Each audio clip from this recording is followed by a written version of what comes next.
Welcome to Pratidwani, where we try to humanize science. I'm your host, GV Pawan Kumar.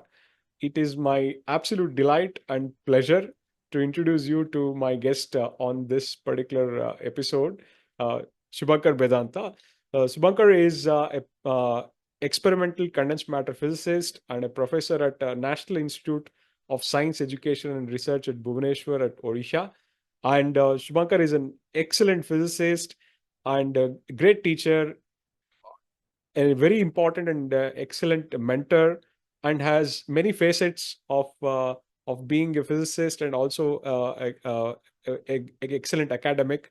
And I know Shubhankar for maybe more than a decade now, and I've always been impressed by his kind of enthusiasm for science, and also exposition of science in not only in English but in Odia and other languages too. So with this short introduction, welcome to Pratidwani, Shubhankar.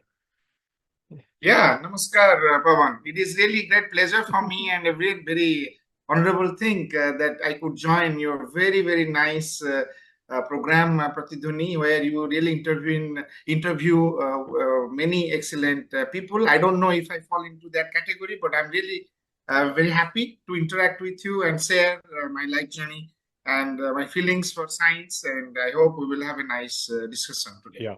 Yeah. I should actually mention, in fact, all people whom I talk to, the only common thing is that they are all love science. That is the only point of criteria on which I just interact with people. I generally don't actually pay a lot of attention to any hierarchy or any kind of other aspects. And you fit the bill very well. So let me tell you, without any hesitation, having interacted No, with no, you. thank you. No, it is Yeah. very nice of you that you coordinate. I mean, you are a great physicist.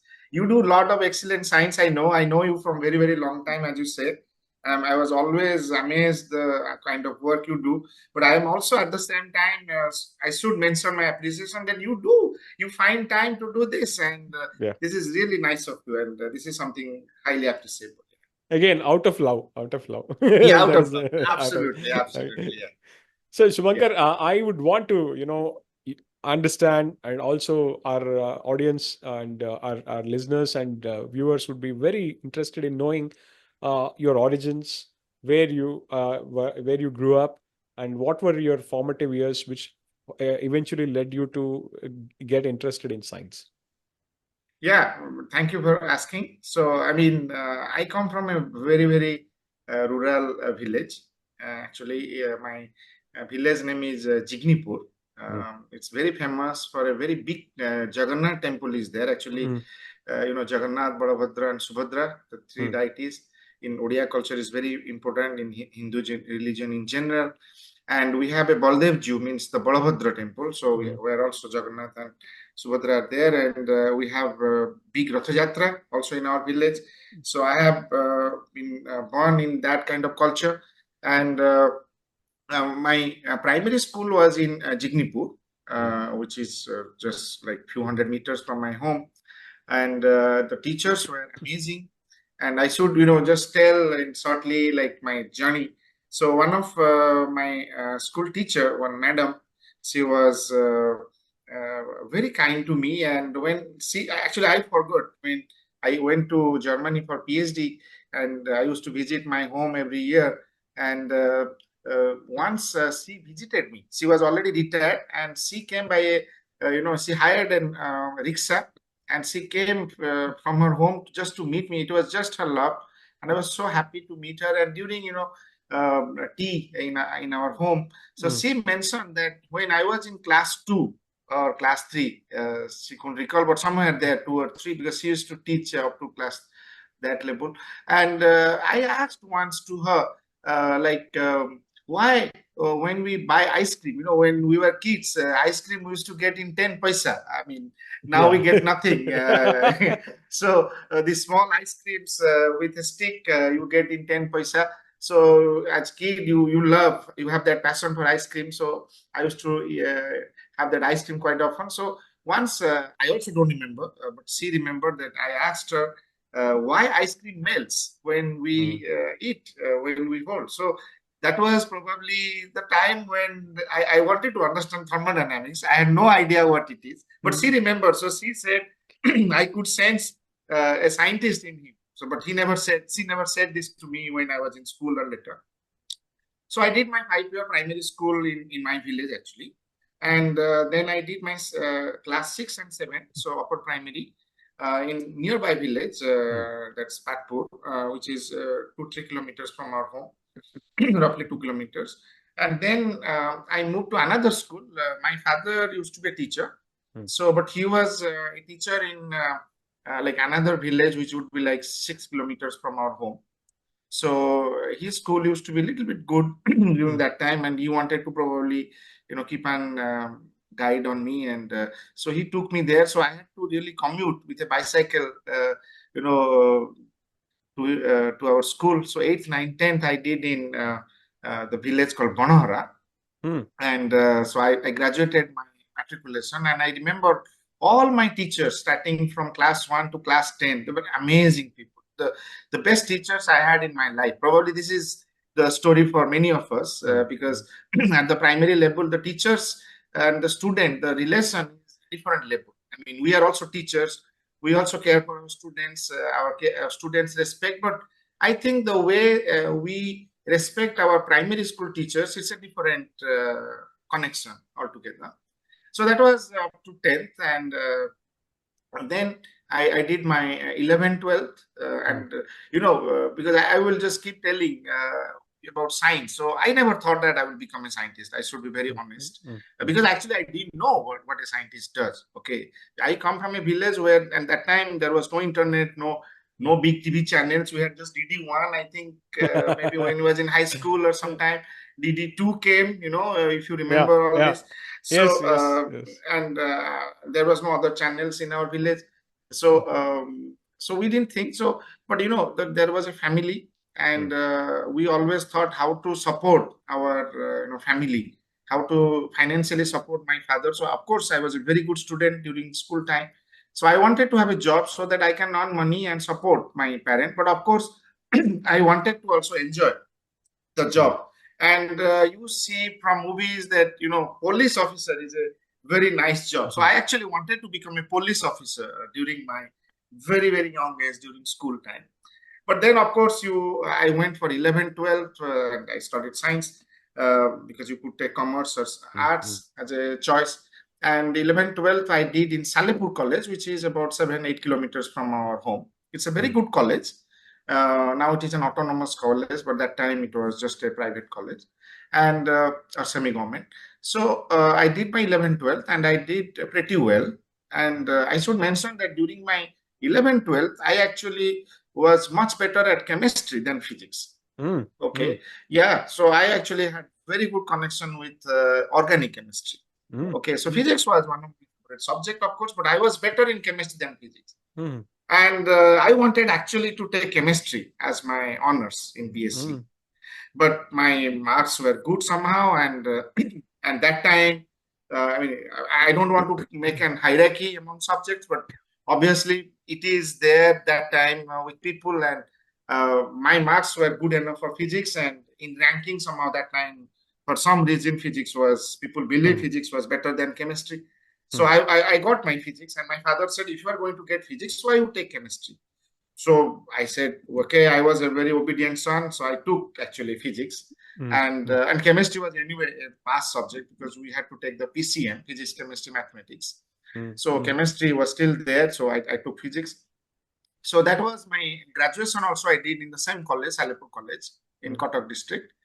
And after that, again, if you ask me, even at that point, did I really want to become a scientist? I mean, again, the answer is no. I mean, again, as I said from beginning, that time, of course, you were like not a teenager, almost an adult, and you really want to support your family. I had 2 sisters, and we have a big family with my grandparents and uncle, aunt, and my father was that time only earning money man. So I wanted to support. And I did my graduation in 99. So if you remember, around late 90s, there was a big hype in software industry. Yeah. Big many time, people were going in software. Yes, and many of my seniors from Salepur College, they were actually going for software industry. So after BSc, they were going for MCA, Master in Computer Application. Mm. And then they would do the MCA and they would be absorbed in some big company having a good salary. So I thought maybe that is a good thing for my family. Mm. And I wanted to do MCA.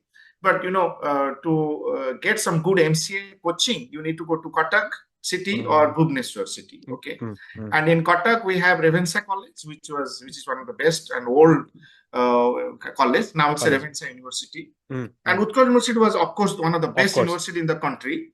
And Absolutely. but somehow from our college, most of the people they always got in Revensa College, not in Mm. Utkal. So so I thought I can go to Revensa and do my MCA coaching. But when I gave the entrance, I got also in Utkal. I got in Revensa. And so I went to Utkal to learn physics. And I wanted to actually, in that time, I wanted to do MCA, but my father again said, no, no, you have got a chance to learn physics at master level. You can do it. After that, you can do whatever you want. So during my MSc, I actually saw, I think Utkal University, I want to give the credit that Mm. that Mm. changed my perspective because when we were studying, we used to have regular visitors from internationally and nationally reputed scientists who used to visit Utkal. But Utkal University has a very strong alumni profile. Mm. Many of the former students, their faculty at IITs, Mm. TIFR, ISER, I mean, that time Yeah. ISER was not there, Yeah. but central universities, Yeah. outside India also, in big universities. So those people, when they used to visit Odisha, they would definitely give a talk, interact with the students. And those interactions, those were the primary reason that I thought that, oh, physics is so exciting. And of course, I want to credit some of my teachers in my Mm. MSc, like Professor Niranjan Barik, Professor LP Singh, Professor Karmadar Maharana, Professor Swapna Maharana, and many others. I mean not Professor NC Mishra. There are many great teachers who really, had the passion of teaching the MSc students with great love and care. I remember when we were studying our MSc, the library, the department had a library. There was, of course, a Mm. central Mm. library, but the department had a small library, and the boys, but girls were not allowed due to university rules that time to come to the library after evening. But in the evening, in the night, the boys can stay, and we used to spend our most of our time in the library reading. And we had a fantastic set of books, and mostly donated by our students or the faculty there. Okay, and the teachers, they used to come in the evening. They would even clear your doubts, interact, tell nice things about physics. And I think that those 2 years was the beautiful time of my life, like my childhood time, I would Mm. say, primary school, where actually I got into physics. And then I decided, yeah, I can do physics. And of course, I came across the PhD degree. I did not have any idea, when I was doing 11th, 12th or something like that. Okay. So PhD, we can do doctorate. And that is how, then I actually thought of applying for PhD. So I Mm. applied at several places, and I got selected in several places. So I went to Germany and to University of Duisburg, Essen. So actually, when I got admitted in the university, the name was what was it? It is a very famous geographician. Mm. The name is not coming. Gerhard Mercator University. Yeah, it's Mm. long back. I'm sorry. So Gerhard Mercator was a very famous geographician Mm. who has Mm. made a lot of maps. Actually, if you Maps. Google, Maps. Yeah. Yeah. yeah, he has done a lot of mapping actually, and the university was named. It's a very good university. Mm. But when I was doing after 2 3 years, the University of Duisburg, and there was another university called University of Essen. So Duisburg and Amazing. Essen, like two twin cities close Mm. to each other, like 20 30 kilometers away from each other, and they decided to merge these two Mm. universities. And finally, they got merged, and I got my degree actually from University of Duisburg Essen. So that was a funny story that I got admitted to one university and I got my degree from a different name, of course, the same university. And then I had a postdoc there. Mm. My son was born during my son Sansub was born Mm. during that time, and my wife Sangarani, she was also doing her master's degree in water chemistry in Duisburg, and we decided to stay for a little bit longer time, Mm. and we did a Mm. postdoc in Duisburg. And then we went to Princeton University. I got a Princeton. postdoc offer from there. I also Okay. got a postdoc offer from Berkeley University, UC Berkeley. Mm. Yeah. But I went to Princeton because I Mm. wanted to explore a little bit about the different area. Like I went to semiconductor quantum dots. So I went there. My daughter Sagun was born. So then we decided to come back to India, and I applied, and I just got the job in NISER. Actually, I had applied just once to NISER. I was lucky that I was interviewed and I was offered. So then I joined in 2010 July as an July. assistant professor. Just before that, actually, I spent 6 months in Forschungszentrum Ulis in Germany Uh-huh. Uh-huh. as a scientist. Mm. And then I left that and I came to NISER, and I started here my career in 2010. And 2012, I became, I got promoted to reader in physics. Mm. And then in 2016, I was promoted to associate professor in physics. And since 22, I'm a full professor Full here. press. Yeah. And that's what I am. And now I love physics. No going back, no U-turn. Yeah. So this is what it is. Yeah. Wonderful, wonderful, so beautiful, so nicely, you kind of define. I would want to actually, visit some parts of it and Yeah. really get a little bit more insight. First, and the most important thing is a transition and a life in village, because that is a very important exposure for you, and it also would actually have a very deep cultural connection. And it's beautiful that you also are still living in Odisha, because there is still some connection to that part of the culture what you would be living. How has that influenced you, Sumakar? Because that's an important part of a children's life. Generally, if you grow up in big city, that cultural aspect is diluted. Whereas if you are now close to the place where you actually are growing, and also growing up in a place where there is very tight knit kind of community, it would have different impact. So could you tell us a little bit about that aspect of your growing up years?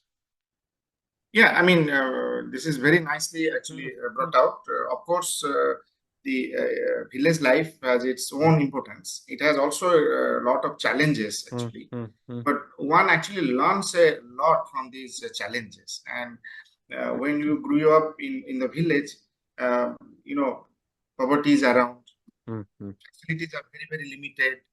uh, the school teachers, although they were fantastic, but the schools, you can see mm, that there were almost no facilities. Okay, mm, you mm. struggle. You even squeeze two classes in the same Yeah, classroom. And but that time, I must say that the teachers were not only good, but also slightly good number of teachers are there. So, right, sometimes there was news. I don't want to go into those politics, but mm, sometimes we hear like there are not enough number of teachers in a mm. school. Although the school building is very nice, but there are not enough teachers. And Absolutely. but I must say, when I studied, the school was made of not a building, even it's a house with a rice straw roof. Okay, so we had really issues during rainy season, and Mm, mm, you struggle, but uh, I think that also teaches you at the same time that how to survive in a difficult mm, situation. mm, So this, I must say that people like us, I don't know about you, but people like me who has actually been grown in those kind of challenging conditions, they get an extra, learning of this. I'm not mm. telling that people who are privileged, they're born and brought up in a city, they don't learn it, but they learn different things. I mean, Absolutely. everything has pros and cons, but I think if you really born and brought up in a small village like mine, so then you go through a lot of difficulty, but Mm, those mm, difficulty also tells you that how to struggle, how to mm, survive that. And the village has a lot of issues actually around, and you always think how to solve even one of these issues. Okay, and that also motivates you to become a thinker, and to bring some solution to the local problems. Okay, Local. Mm, and that is very important. Then another thing is awareness. Actually, in villages that time, awareness was very, very limited. mm, Okay, so mm. not many people actually knew what you could do. I mean, many people's lives perspective was to study, to get a job. Now it Job, can be job. anything actually. Okay, Absolutely. because when you are struggling with hunger, I mean, that time you have to really think about food for your family. Okay. And that I have seen around me and in my villages and other, and people really struggle for this. But at the same time, you also develop that little niche for Mm, your passion. Okay. What do you mm, want to actually do? And obviously, when there is not much information around, that interest also changes over time. So as I said, mm, mm, in my life, whatever I came to know and sounds interesting, I thought of doing that. But then, mm, of course, more information was flooded, and I came across other areas which looks actually more appealing and interesting. So I thought of doing it. Of course, that's not the problem anymore in this time, because we have too much of information, rather internet, mm. mobile, TV, Exactly. whatnot, newspapers, and sometimes too much information. I feel it's also a little bit confusing. Mm, Okay, mm, but at the same time, the struggle which you see at the village level, nowadays also villages are quite developed. Okay, so but that time, on 30 years ago, mm, it was having its own challenges, communication issues. You think of a lot of things actually. So it was very nice that, when you think that you can become a scientist, exactly, you mm, didn't know what you want to do. Okay, mm. science means, again, it's an ocean. We just take a mug of water and try to spend our whole life on researching on it. Okay, Exactly. so you are doing a lot of things on optics. I am doing a lot of things on nanomagnetism, That is, spintronics. yeah. But if you see, if this is like a mug of water from the ocean, okay, and we probably we will not understand the mug of water also in our entire life period. Okay, Absolutely, absolutely, yeah. yeah. So, but now coming back, reconnecting to villages, this is also very important, because when there is, I personally feel, when there is no information, on when there is too much information, it is almost similar situation. Mm, And probably now we are living in a time when there is too much information around you. There are too many possibilities around you. So I am also seeing many kids getting confused. Okay, or everybody thinks about doing, engineering, medical. If you talk to people, okay, but that perspective has certainly changed over last 10 years or 15 years, and thanks to institutes like NISER, and mm, many other central universities, which have actually nicely brought the importance of science and other aspects of life. Otherwise, just imagine, when we were young, I right. mean, everybody wanted to become an engineer or a doctor. I mean, so somehow I didn't want to become a doctor, because I Mm. had some kind of psychological issues by seeing blood and Yeah. other things. Of course, my parents wanted me to become a doctor at some point, Mm, but I thought, no, no, I mean, I cannot become a doctor. But usually, in general, people would always prefer that. But then mm, there are so many avenues, and science is definitely one of these nice avenue. mm, And nowadays, I do visits to a lot of schools mm, whenever I get mm, a chance, and I try to communicate the excitements in science to the young mm, students. mm, And I mm. see that a lot of students, not necessarily everybody, and everybody should not be interested in science also, because there are many, Absolutely, many absolutely. other areas as well. But there are definitely few students in a class who are getting really passionate about science.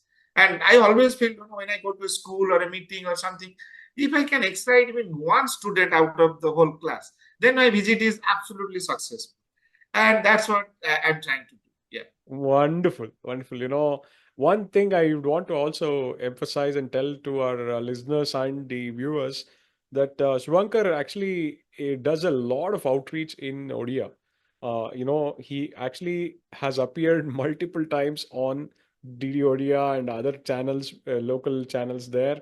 And you should see the enthusiasm with which he communicates science.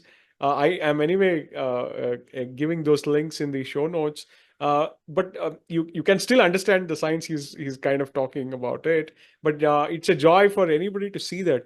And I would want to also ask you, Shankar, one aspect: uh, doing science outreach in local language, especially in your mother tongue, is something which is very critical. And it is something which directly connects to the people, because language plays a very important conduit in understanding things. And one of the things which probably is necessary is also to bring in science and local language. In fact, one of the great ways to inculcate science into culture is through the language. In fact, that is something which is probably still lacking in India. It's across India. It's not just in one or two places. You are doing it very effectively. What are the broad lessons you have learned from that experience? Because I have seen multiple times you appearing in fact, when Aditya L1 launch actually happened, you also were on the television and you were talking about it. Several of our friends whom I know also appear in various different channels. It's an excellent thing to do because it's very important, necessary. What has been your broad experience? How has the response been? What are the kind of things you found interesting, and what are the things which probably needs a little change? Yeah, very nice question. And you have already, I mean, as I said, you Mm, were putting the question in a fantastic way. mm, I mean, you already giving also some tips mm, as answers. mm, So, of course, language is a very, very important aspect in our life. Like we are now talking in English, and English is definitely a foreign language. It's not our mother language. Of course, we are well educated. We mm, we can communicate, but still, you have that little advantage if you want to talk to me in your mother language. Okay, so Absolutely. we will all be more comfortable. Mm, So mm, the mother language is always definitely more advantageous in terms of communication. So, and the beauty of Indian culture or Indian demography is mm, we have a lot of states and mm, we have a lot of languages, mm, local languages, and for everybody, English is a foreign language. Okay, mm, of course, we have the advantage that we are learning from the beginning in English, but it is not necessary that still we are absolutely comfortable in English. Okay, the way you can communicate in your mother language is definitely of different nature. But having said that, I should also mention that there are many students who are studying in the high school in the local medium. Logo. Mm, Okay, so I'm also actually a local medium, Odia medium student up to high school.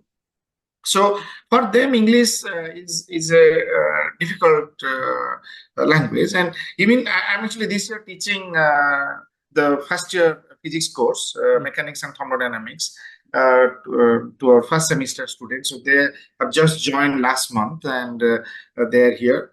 And some of the students privately came to me mm, telling that they are from Hindi medium mm, schools. mm, Okay, mm. so I'm not, please don't misunderstand that Hindi medium students are bad. They're absolutely brilliant Brilliant. students. They Absolutely. interact, but they very frankly said they are having some difficulty with English. Mm. And in my class, I try to make a balance between Hindi and English. Of course, I cannot tell much in Odia because there are many Many. non-Odia students mostly. Yeah. But Hindi is, I mean, probably one of the common language. So Hindi, English, I mix. But of course, we cannot do that all the time, Mm, and it's possible that my colleagues may not be doing that all the time, mm, mm, so they're facing some difficulties. So I just told them that you please catch up, and maybe in a year time you will be much better in English, so you mm, can definitely catch up. But now just coming back, so you see, they are brilliant student there. They have graduated their 12th, then they have appeared for the mm, next mm, gate yeah, net some mm, next and other jam exams and all, and they have secured higher ranks to get admission into a reputed institute like NISER. But they're also having difficulty in language. Now just imagine the students who are actually in high school or I mean intermediate, who are learning in the local medium. So that's not only in Odisha, I believe that is everywhere in the country, every state. So when I actually try to communicate to these people in when I go to a school, when I try to talk to the students, I of course prefer the Odia medium. Even when I can try to give some talks in and graduate level also in colleges, there, although I mean the slides are in English, I'm talking in mm, English, but most of the time I switch to Odia, and then I see the faces of the students. They're mm. definitely capturing more. And as a scientist, as anybody actually, when we are trying to tell something, our main aim is whatever we are telling, most of the things should be understood at the receptor Absolutely. level. Okay, if it just flies on top of your head, then whatever great things you do, but people will Mm, not get to it. You may be telling a small thing, but if the small thing is getting delivered at the receptor level, then you feel that happiness, and the other person also feels happy. So I say that. Then comes to the TB thing. TB is even more general. It's not mm. just for the students; it's for a common public. Common. And for a common person, what a semiconductor is, what is quantum technology, what is ISRO, what is Aditya L1. I mean, they're of course all fascinated by these keywords, and they know that this is something nice. But what exactly it is, how it will be useful for them, or how they're already using it. I mean, using those technology in their daily life. They don't know actually. Everybody uses a mobile phone. Everybody uses a computer, but they don't know how ICs have changed their life. If you ask what Absolutely. is IC, I think most of the people, they may not be even able to tell what is IC, the full form of IC. Okay, Yeah, yeah. so I think it is our responsibility as a scientist, in general, that we should communicate what is going on in science and what is kind of the future of science. Okay, because everybody thinks, okay, we have achieved now. What is more? I mean, we can tell many times actually we don't know what is more. Yeah, because I think 50 years ago, if we ask our grandparents, many of the grandparents are probably are dead, but if you even ask your parents or our parents during their college life, they would have never thought of a mobile phone technology. Absolutely, absolutely. You're right. Okay, Yeah. computers, I don't know how many could and will dream. Okay, so these are now absolute reality. Okay, and so advanced. And also in 2002, 3 or 4, when mobile technology came to India, we were using the small phone, with tuck tuck tuck. And I think that time we never thought that there will be a camera, there will be a music, there will be radio. I mean, the kind of developments have happened. We never actually anticipated that this can even happen. Okay, this has happened. So similarly, what is future? I think if we can talk to the common people, because the common people are the taxpayers, they have all rights to know also at the same time that what is going on, okay, and what they can expect in future. And accordingly, the new generation will be motivated in science. So I feel particularly like you and many others, I'm sure many of us do in our limited capability, this kind of outreach activities that you can do visiting a school, you can go attending a function as a guest or something, or you can go to TV channel, radio channel like this, or writing an article in a newspaper or a magazine. Our whole aim is to, send the message of science to a common man or a common Absolutely. person. Okay, Absolutely. so if that is happening in a better way in the mother tongue, I think that is a most welcome thing. There is nothing to be shy or reluctant about it. That is my thinking. Very nice. Very nice. It's an important point what you made, and it's also something which is very important, not only as part of reaching out. It is also kind of a responsibility for us, because Yes. as you correctly mentioned that it's a kind of almost a duty of anybody to Yeah. communicate the science, because it's a human endeavor, because it's collectively done across all aspects of the society, and science is so central. In fact, that is something I always try to emphasize, because human progress is tightly knit to how science and therefore technology actually evolves out of it. It makes life better. In fact, that is something which we'll have to also emphasize, and the kind of stuff what you do is that way very very critical. Do you also see that there are certain things which one can change a little bit? Do you find equally kind of a very good approach to support such kind of things? I'm sure institution wise, of course, there will be a lot of support, but do you also see the kind of ecosystem in places where we live? Do you find enough support for such kind of things? Let's say you tell, I'm going to give a talk in a town hall in a city. Would you find enough number of people joining in? Yeah, I mean, this is a good question. Of course, Mm, I have not done this myself. mm, Of course, I mm, have been to big functions mm, locally in Bhubaneswar and other places mm, where I have been invited. So there is a yeah, yeah. function, so there are already a lot of Mm, participants. But the question is, if we start, like I have seen in Germany when I was doing mm. PhD or in Princeton, I have seen. So they have sometime called a public seminar. Seminar, yeah. Or it's called the open seminar. Mm, mm, Like anybody can join. Actually, you don't need to be a scientist. You can just say, I want to attend it, and you yeah. will be allowed to sit in the Sit. hall. And then at the end, there will be some coffee Mm. and some cookies, and that's very nice. It's a very nice interaction. Absolutely, Also, absolutely. at other places, you have something called open day Mm, when mm, young kids, their parents, their grandparents, they can visit laboratories and see what is going on in this institute. I think many of the European institutes, they do that, Japanese in Yeah. US. And thankfully now I would say that many of the Indian institutes are also doing it. You're right. And You're I'm right. sure ISER Pune is doing it. Yeah. NISER does it very seriously. We have an open day where school students from nearby institutions can visit. So few thousand students actually visit. Then school teachers are visiting us. So it is going okay. But as you said, if something to be done to make it of more impactful, I would completely agree. I think whatever we are doing, if you take the large scale of the country, probably this is definitely not. And Not yeah. ISER Pune is in Pune, so when you organize something, you will probably involve students nearby institution or nearby schools. So mostly from Pune. When we do at NISER, it is mostly from Bhubaneswar, I would say, Bhubaneswar, yeah. or maybe Cuttack, which is close by, or Khordha town, which is close by. But we don't have that, in a larger scale, and it is also not possible actually to do a much larger scale. But I think there has to be some kind of coordinated effort among institutions, among universities, among colleges. That is kind of lacking. Of course, we have outreach program when on Fridays some institution can come, see some laboratory, talk to some scientists. We still have that. But if you look a state like Odisha, where the population is nearly 4.5 crore, I don't know how many colleges, how many students. There are many, actually. I don't have a ballpark number. But obviously, not all colleges are able to visit us. We are not able to interact with all colleges. It's also practically not possible. But there are many institutes like us. And I'm sure that they are also doing it. At what scale, I don't know.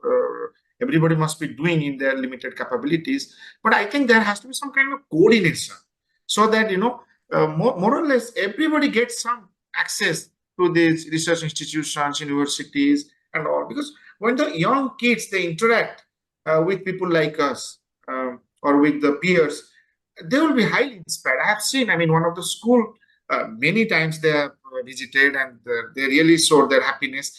But last year, one of the school students, so the principal sent me a kind of thank you card, which is just like a book. It is made by many students from 3 different classes, and this came almost after 2 months after their visit to NISER. I was absolutely mesmerized. I never expected this. Okay, and when you look at it, you feel so happy that you spend one day for them, but you have inspired some students, I'm sure, and I feel the outreach has to be done. And again, going back to language, it is probably advisable to do the most of the outreach in the local language, because most of the students are from the local language locally. But of course, it's a cosmopolitan culture. People are also moving around. It's not necessary that all the students who are visiting NISER there Odia, or all the students who are visiting ISER Pune, they are Maratha. There are students from different parts of the country. But we can always keep English, but we can always, also put the local language as partly the medium, so that things, reaches to the young guys, or to their parents, or to their teachers, or to their grandparents. In the family, they should also know that science is something exciting. It's of course, really a passion for many people who enjoys to do it. But at the same time, many people think that it's not a good career. But we know that it's also a highly attractive career. At the same time. So, of course, there is a little bit probably more struggle compared to other branches of different careers. But science is equally challenging, equally interesting, and equally attractive. So that also needs to be told. And when we use local language, when we meet people, when we interact, TV, radio, newspaper, meetings, visits to schools, or visit of schools to your institution, by many ways you can actually do this. And we can make a small change in the society. And by making small changes, I hope big things can happen. Absolutely. I totally agree with you. It is such an important thing, because you cannot disrupt many things right away. You will have to actually work through in small steps.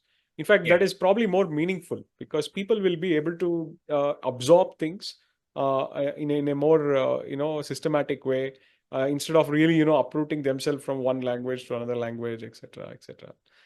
So, Subhankar, I want to also now touch upon a little bit about your research, because you are Hmm. also a prolific research. Scores of PhDs have already graduated from your group. You trained so many undergraduate students, postdocs, and so many others. You collaborate across the world. You're also internationally recognized. I see that you also travel a lot, and that is one very fabulous thing. In fact, I've met Subhankar also not only at the places in which he worked, but also when we travel around sometimes. Although the traveling is reduced in my case, not much. I do travel, but not as much as I used to do, especially in the initial part of our career. I used to Yeah. also travel quite a lot, but I see that enthusiasm is still there. You kept it very high, and I just want to get a gist of kind of research what you're doing, and what are the kind of questions you're asking. Yeah. You can give us a kind of also questions you have been interested in various different stages, so that we get a Yeah. gist of your research expertise and also interest.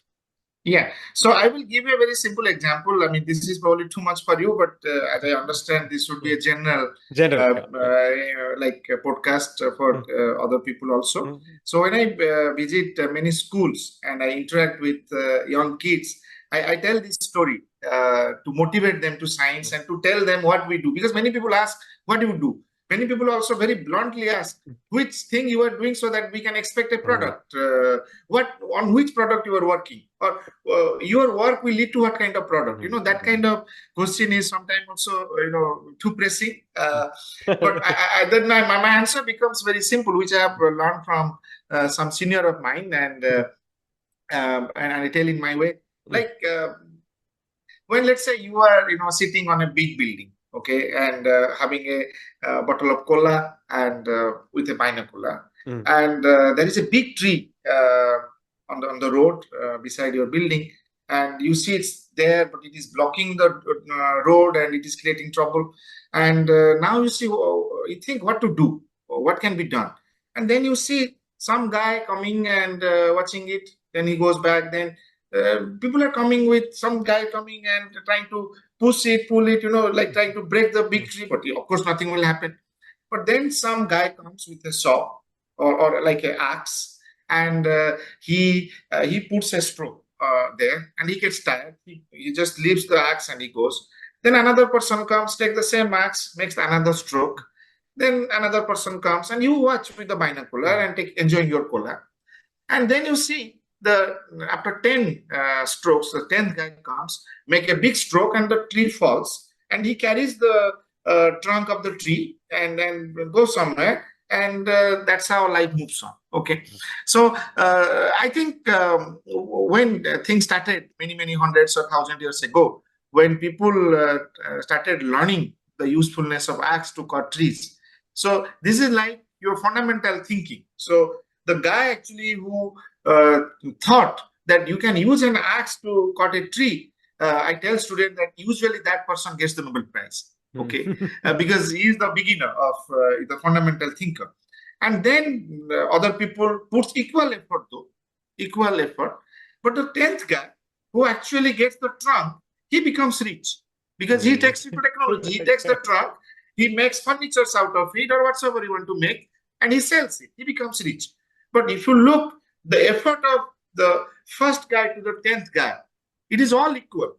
Okay. So when they ask what you do, I say, I don't know if I am the first or second or the third or the 10th, but I'm putting my effort. And I think that's what we all do as a scientist. Okay. We just give our best efforts and we contribute in the development of science, or we start new science, or we make it to the technology able, that is something. So, so just to tell the listeners that we as scientists, we try to give our best in our life, and we make definitely some change. Of course, sometimes that change is absolutely visible if it is of really original nature, or we are the 10th guy who takes that technology, so this guy, this company does it, then you give full credit. But please believe there are a lot of people who have helped and contributed in the development of that process.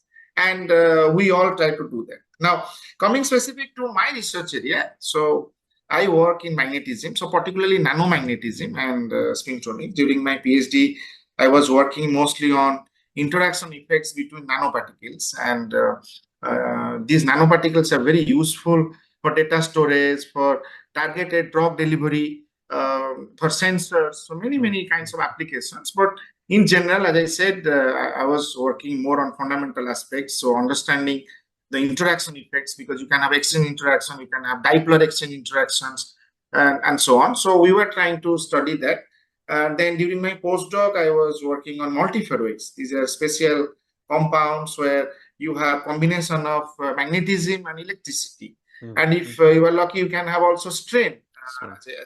So you can combine any two, and these are this is like multiferroics, the different type of ferroelectric, ferromagnetic, ferroelastics. So that was something I was doing during my postdoc. And then I moved to Princeton to learn completely different thing, that was semiconductor quantum dots. And I really learned a lot of things there. Then I came to India, and NISER was a new institute. I started my career, and of course, facilities were almost not there. We had to create facilities. It took time. So slowly, with time, also research interest got changed, because as I said, in the beginning, you asked me what village teaches you. So village teaches you also how to struggle and to survive.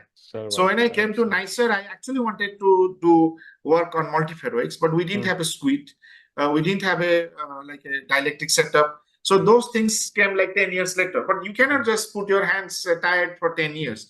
So you slowly write small projects, and in small money, whatever you get. So I slowly moved to thin films, magnetic thin films, particularly in the field of spintronics. And it is very interesting area, because right now we are communicating through a computer, and we have these read-write heads. And I think anybody using a computer using spintronics, because I mean that's the reason how the data storage technology actually made a big revolution after in the year like 2000, because of the discovery of Giant magnetic resistance, also called GMR effect, which was discovered in like 1985-86 by Professor Peter Grunberg from Germany and Professor Albert Fert from Paris. So those two guys, they discovered it, of course, using those technology. Professor Stuart Perkin did a lot of things, and IBM and other companies took it to the next level. And we had all these nice computers, and that's how the computer storage gets better and better every year almost. And that's the reason Professor Peter Grunberg and Professor Albert Fert got the Nobel Prize in 2007. So I work in similar area, because that technology also is slowly getting saturated. So new things has to be done. And right now, the hard disk drives, the SDD, there is also solid state drives, so SSDs, that mostly take care of capacitor based storage. So I'm not talking about that. They're very nice, but they have also some challenges. People are trying to make it better, but I'm talking about the hard disk drive, SDD. I believe, like now we are doing the recording in Zoom. So Zoom, Google Meet, all these, I think most of the storage happens in hard disk drives. Almost 80% storage, global storage data storage is happening through hard disk drive. And this hard disk drive actually using this read-write head. So there is a local magnetic field which basically writes the information. So it orients the magnetism in this direction or that direction. And that magnetic field also produces some heat. So dissipation of heat. That's the reason you can see when you are copy pasting your some data in your computer gets kind of heated. Okay. So there is a lot of heat dissipation, and that is also highly power consuming. So people have made some kind of statistics that 10 to 20 years from now, most of the like human beings would be using actually computers, and computers would be almost taking 1/3 of the global electricity. Okay. So I mean, we all know computers don't take a lot of power, but just imagine if everybody has a computer or more than one computer. We are using iPads, tablets, or then mobile phones. So we are using a lot of devices around us. We are using a lot of storage around us. Okay. So they are going to consume a lot of power. So people are actually working how to make new technology to reduce the power consumption. You have two ways. I mean, you can always increase your power production. So then let's say Yeah. you have better device which is consuming 10 times more power, or more number of people are using, so you need 10 times more power than today after a year.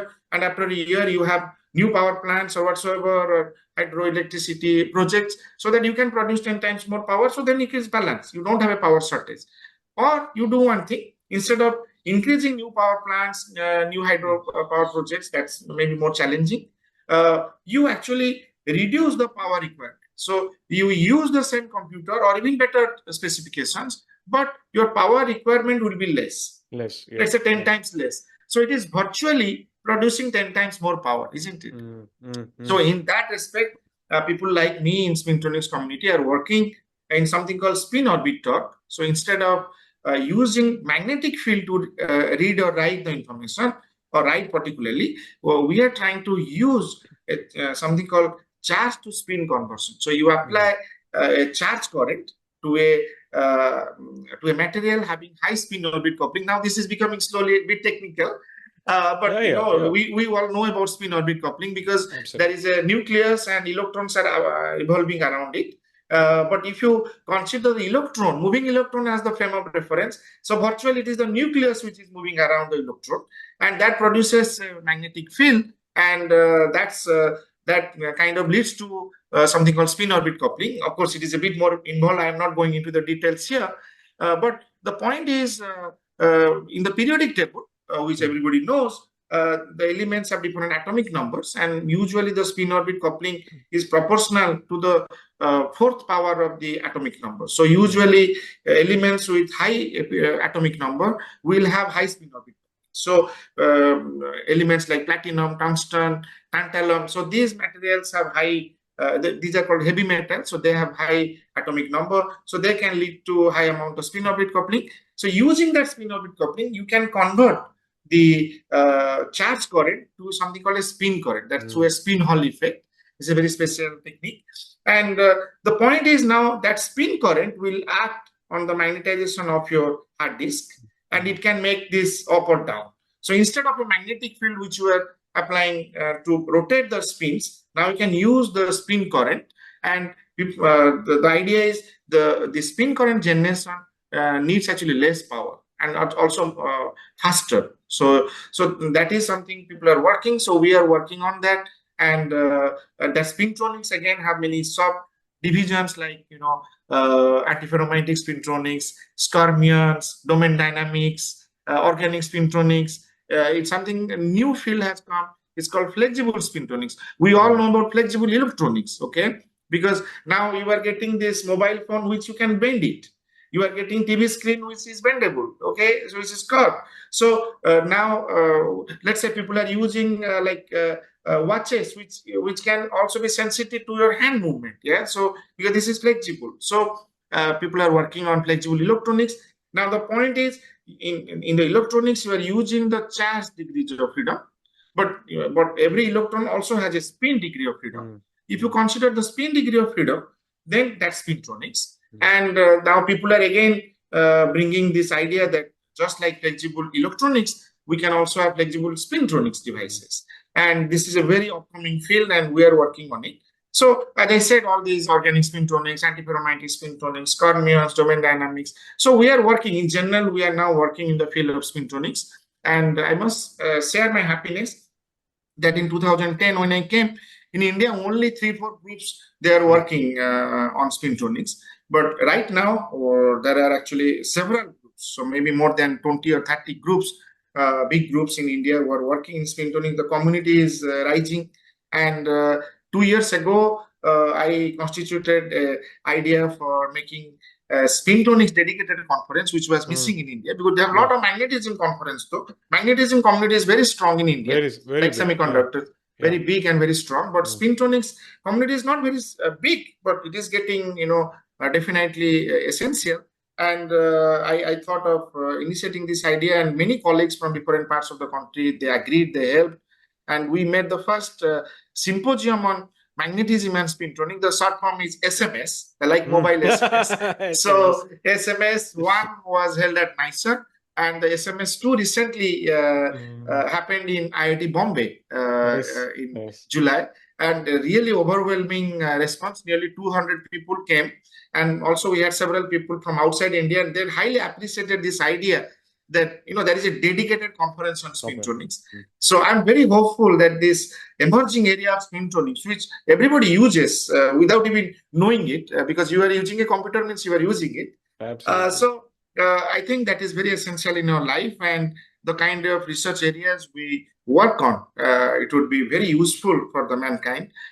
Many developed countries like America, Europe, Japan, Singapore, China, many places, they are really putting huge amount of money in making this field emerge, and they have really targeted things that they want to have this, let's say, in 5 years down the line, or 10 years down the line. So I think India also needs to have this kind of idea, and we need to come together. I must say that in India, one thing I have come across, that we are all working in a kind of scattered way. Yeah, yeah. We are all good people doing some impactful science, but I think we can make more impactful science when we come together.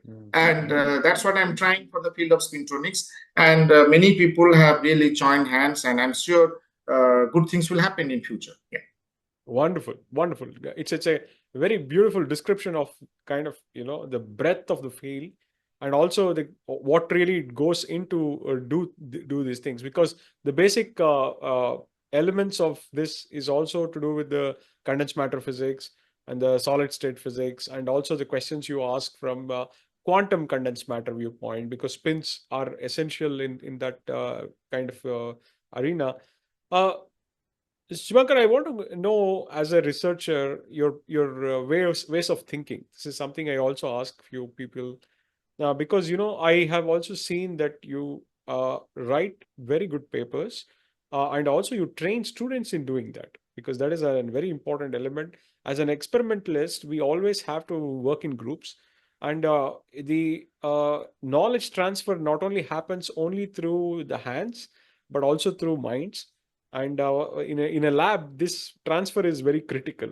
Apart from training so many good students who are by themselves now experimentalists, and who have now gone on to also become faculty members in various different places, uh, what are those things which you also generally teach to your students? Because our audience might be also interested in learning that and inculcating in their own education and in their own research, especially younger audience.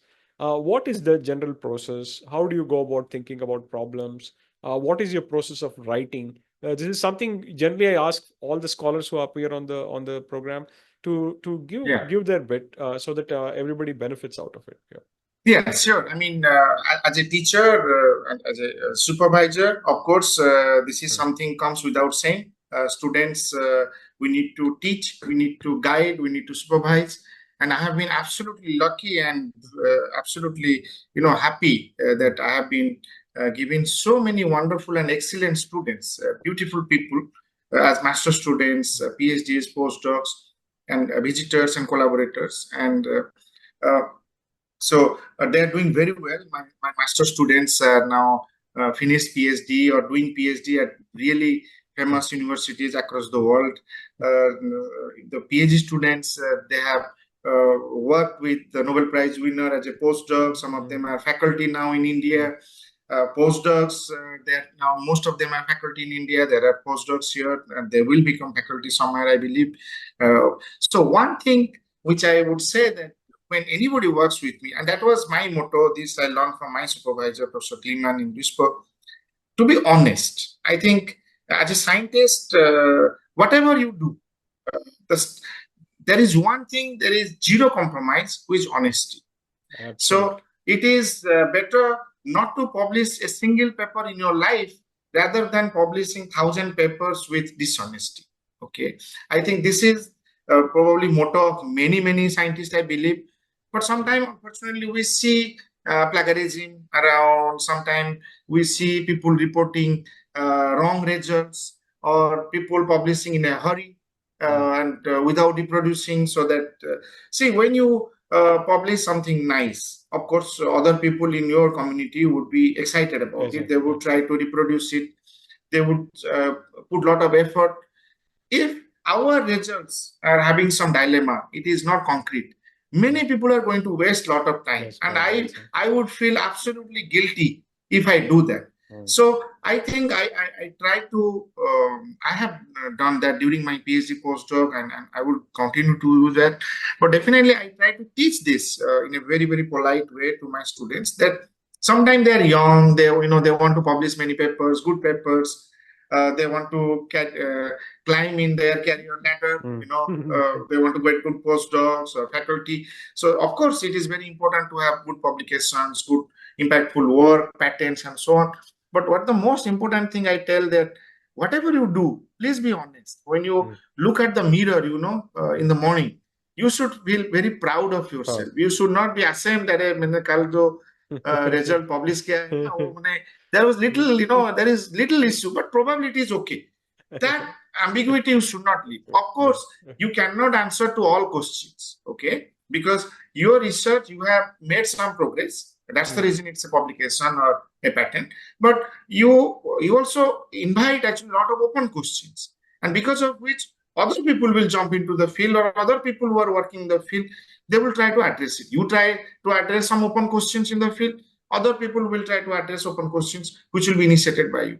But if the other guy has actually given us some kind of wrong result or immature result, you are going to waste your. The same way, if we report something, others are also going to waste their time, and Absolutely. wastage of time, effort is very bad. And this is something I try to teach my students, and they're doing really well wherever they go. Their guides, most of them I know, but some of them I don't know. But once they go, they work there.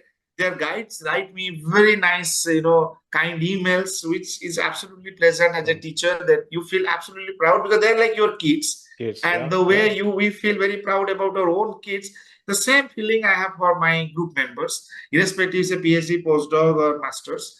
And I feel absolutely happiness when they do well in their career. But as I said, one thing we should keep in mind, I also tell them the importance of collaboration. I always tell them that 1 plus 1 is not 2 in science. It can be much more than 2. So when you combine ideas, when you collaborate with people, when you exchange ideas, we all know that it's very very very useful. So as a young people, sometimes they want to have their own uniqueness. They want to say, I want to lead, I want to do it. That's good, but if you want to do everything, then of course it will take a long time. It's like assembling a car. I mean, if you go to a car factory, you will see there are so many engineers working on different things, and finally it is getting assembled. If one engineer will assemble, then it will take several years to make a car.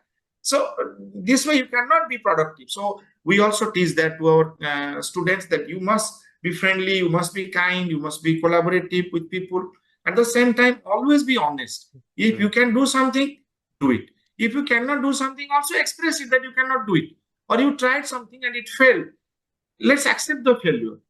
We don't need to be successful all the time. Okay. So that is what I think has been my motto, and this I try to pass to my students, and I'm very happy that now their faculty are different places. You feel good about it, and that is how life moves on. Yeah. Wonderful, wonderful. See, there is an important lesson here because one can actually be, honest and have humility and still do good work. That is a message which students should always get, especially the younger ones who really are getting started. Uh, and a bit of patience. In fact, that is Yeah. something which is very critical Yeah. because that is always an area where errors are prone to actually arise. And Yeah. one can understand the enthusiasm. That's very good, but there is also a balanced patience which actually has to be brought in, and Yes. that's so critical. Uh, which also brings me to the question of the fact that you generally have a very busy day, but generally, how do you spend your day? Because that is also another question. Because people are curious to know what a scientist does in a day. What is your general day like, Subhankar? Yeah, I Generally think, speaking. yeah. So, you know, I think like people have, I think, I mean, that perception is of course changing over time. Yeah. But if you look, in olden times, people think that a scientist must be having long hair, Yeah. long beard. You have one. Actually, you look like a scientist. Probably I don't look like a Only scientist. here, only here. Not here. Yeah. But that's also very nice, nice looking bald face. So the point is, many people think that way, but actually, uh, but that's not true. I mean, the science, the quality of science has nothing to do with your shape or your ethnicity, your language. Many people also think English as a like a measure of your intelligence. It's just a language. Absolutely. Please understand, English is just a language like Odia, Hindi, Marathi, Telugu, Tamil, or any Bengali, any other language. Okay. Of course, it is good if you are proficient in or fluent in English, but it is nothing bad if you are not so good in speaking. But of course, in science, you have to be good in writing, because you really want to make sure that what you write, what you tell, sometimes we may not be very clear about our expressions, but what we write is final. This will be there forever. So we should not write something really wrong knowingly. Okay, we should absolutely take care.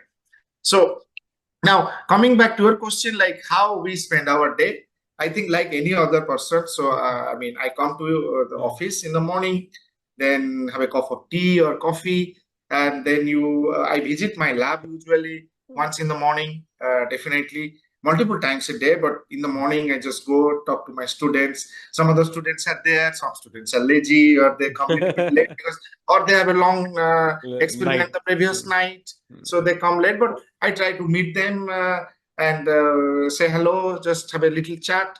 And during that little chat, also you get a feeling what is their progress, or if they're stuck on something, or they're facing any difficulty, you try to address it. Otherwise, you come back to your office, you do your lecture note preparation, because we are also teaching, so we have to prepare our notes. Then we have to look after our emails. That's, I think, one of the major thing as a professor you do. And many emails are science related, many emails are just administration related. Then we have to take lectures. Then quite often we have seminars or colloquiums that also we need to attend. It's not like you only give talks, you have to listen to other people talks, and that is a very important way. Like as a professor, we are student all the life actually, and you should have that spirit of a student. You should always be open to learn. This is one thing also I tell my students, and I'm like that. If you try to teach me anything, I will be like just a obedient student listening. I may not understand everything, but I will try to listen to it. So we also attend many seminars, so that also consumes a bit of time. And I don't know, unfortunately, or it's just a part of the game, that as a faculty, you have to also do a lot of administration. Okay. Yeah, we have to attend meetings, because an institute is like a family. You have many things in a family. When you live in a house, you have plumbing issue, you have electricity issue, you have I don't know, you have to buy vegetables, you have to cook, you have to eat. It's just not like sitting in the living room reading a newspaper and all that, or chatting nicely to your family members. You have to also take care of the regular requirements of the house. So same thing, an institute is a much bigger family. There are many members, and as a faculty member, probably your responsibility is a little bit more than some other members. So I think we also spend a significant amount of time in administration. Sometimes you like it, sometimes you don't like it, but you have to do it. That is one thing. And then obviously you write research papers, you analyze the data, you discuss with your group members, and I do that very regularly. I try to find what is going on, ask them to reproduce. If they're stuck, then you try to help them. Sometimes you are able to help right away, sometimes you are not able to help them right away. You need to also think. So but it has to be very clear to the students that what you are doing, so that nothing is in dark. And then in the evening you go back home, and usually after my dinner, I work also a little bit late night. I'm not a early riser, I must tell it. So I think you are an early riser. Today early morning you drop me a message, but I wake up late. not so late, but slightly late. Yeah. Uh, so in the evening, sometime I make a walk actually, Mm. because the whole day you are sitting, standing, Yeah. Yeah. so exercise is very important. So Yeah. a little bit of walk helps. So that I do definitely in the evening mostly. And after dinner, I try to spend a little bit of time with my family, my kids, my wife. They're amazing, so very supportive. And Mm.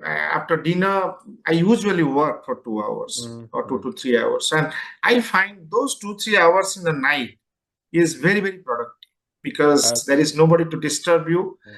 and you can put your thoughts. I know other people who do that thing in the early morning, Early so morning. Yeah. rather Precisely. they, they rather go to, probably you do that, you go to Yeah. bed a bit early Yeah. and you wake up early, and in the morning is very good. I also try to do it, but then it didn't happen for me, so I prefer the other way.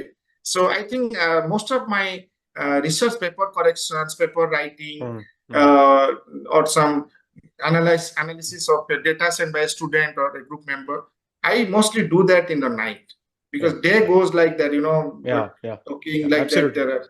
So sometimes it's very difficult to concentrate during the daytime, but night is yours. I have my special office in my Koji home, so I spent my own time there, and I can put my thoughts. And next morning when I wake up, I know what are the things I could do it last night Mm. and what are the things I couldn't do it.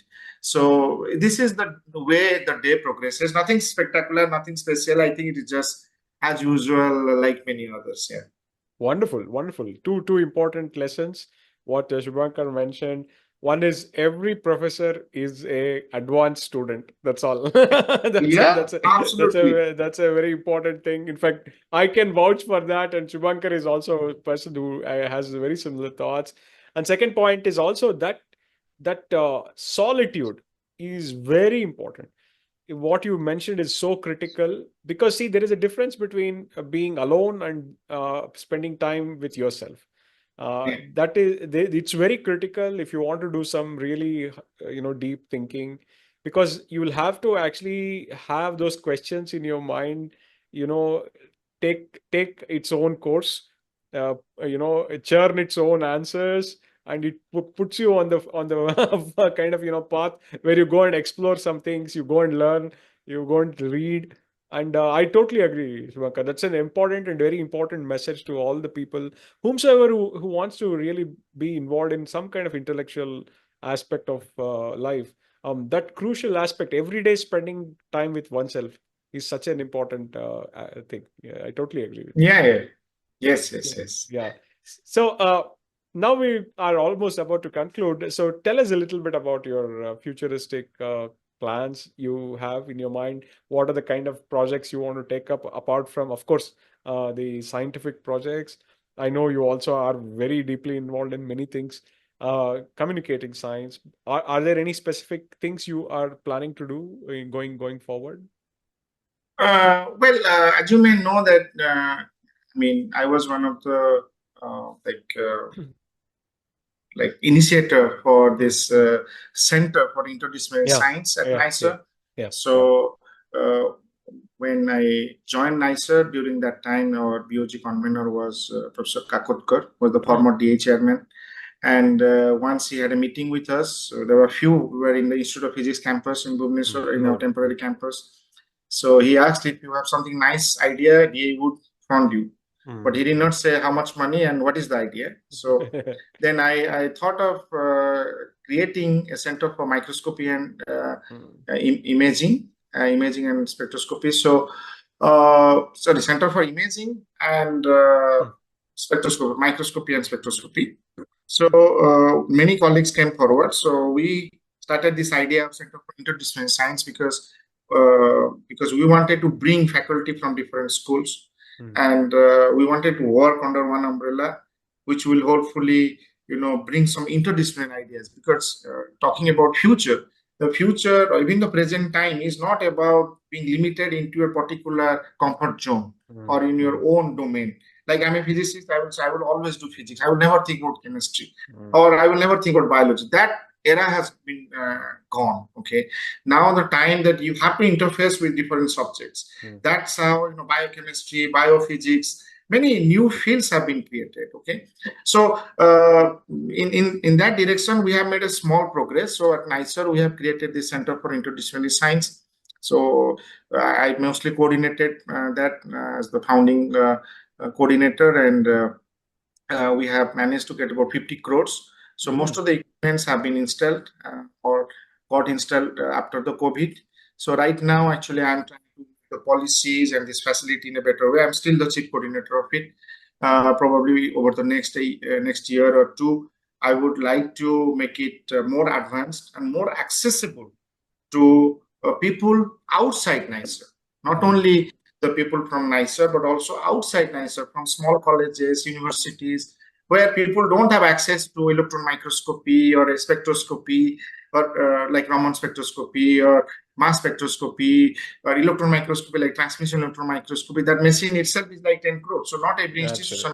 Absolutely. We are very privileged. We are very happy that we could get that funds. But when we have it, well, of course, we do our own research activities there, but at the same time, we should also make it, available for others if needed. And that's what we have already started it. People are coming using it, but I want to make it even more large scale so that really more and more number of people can come. So this is something in my to-do list. And of course, one thing will just continue. There is no big change, like the way I used to teach, the way I used to do research, I used to mentor, supervise. So those things will continue. Of course, with experience, it will get better day by day or year by year. But apart to that, I want to do that not really exactly outreach, but making the facilities available for others. Maybe on a small payment basis, nominal fee, but people should get it. People should not be stopped doing science because that equipment is not available in their institute. If it is available in NISER, they should come. If it is available in NISER, Pune, I think we are all doing it. Maybe, but we need to do it probably a little bit more rigorous way. That is one thing. Another thing is outreach, what we have discussed. I think I'm already trying to do small things, but I want to probably do a little bit more often if it is possible. Maybe not only going to the schools in the city. I have gone to some schools in the villages, but probably I would like to go to schools and colleges more in the rural areas. Okay, nice. so, and really reaching these kids or their teachers when sometime telling them the perspective of science. See, you know that engineering is there, medical is there, civil service there, management there, journalism is there, but science is also there. Absolutely. People think that science is boring, is frustrating, is depressing. It is not. It is as equal, interesting career like any other careers I just pronounced now. So those things has to be communicated to people, and there are different ways to communicate: directly going to their places, or through TV, or through radio, newspaper, magazine, or any other forum, public forum. But that has to be told, and maybe out of 100, some people would choose science, and this is how science would also get its own strength, what is due, what India should deliver in an international perspective. So these are the things I would like to do probably more in the future, and I would definitely be available for any such activities as much as possible. And yeah.